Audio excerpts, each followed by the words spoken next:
প্রকাশ্যে এভাবেই চাপাতি দিয়ে কলেজ ছাত্রী খাদিজা আক্তার নার্গিসকে ক্ষতবিক্ষত করল শাহজালাল বিজ্ঞান ও প্রযুক্তি বিশ্ববিদ্যালয়ের শিক্ষার্থী বদরুল ইসলাম। সোমবার বিকেলে ডিগ্রির দ্বিতীয় বর্ষের ফাইনাল পরীক্ষা দিয়ে এমসি কলেজ কেন্দ্র থেকে বের হন সিলেট সরকারি মহিলা কলেজের শিক্ষার্থী নার্গিস। পরে ওই ক্যাম্পাসের পুকুর পাড়ে তাকে এলোপাথারি কুপাতে দেখা যায় বদরুলকে।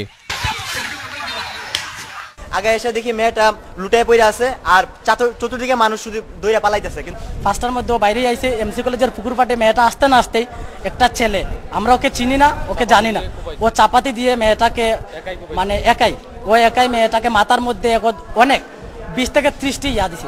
সিলেট ওসমানী মেডিকেল কলেজ হাসপাতালের চিকিৎসকরা জানিয়েছেন নার্গিসের অবস্থা আশঙ্কাজনক। আমার মেয়ে পরীক্ষা দেন, ও 2 নম্বর দিন পরীক্ষা হয়েছে, একদিন দিছে আর আজকে 2 নম্বর দিন। যে গেম আছে এগুলো বিচার চাই আমরা। এদিকে ঘটনার পরপরই হামলাকারী বদরুলকে ধরে গণধোলায় দেয় প্রত্যক্ষদর্শীরা। পরে তাকে পুলিশের কাছে হস্তান্তর করা হয়। বদরুল শাহজালাল বিজ্ঞান ও প্রযুক্তি বিশ্ববিদ্যালয়ের অর্থনীতি বিভাগের অনার্স দ্বিতীয় বর্ষের ছাত্র। তার বাড়ি ছাতকে। বরকতুল্লাহ সুজন,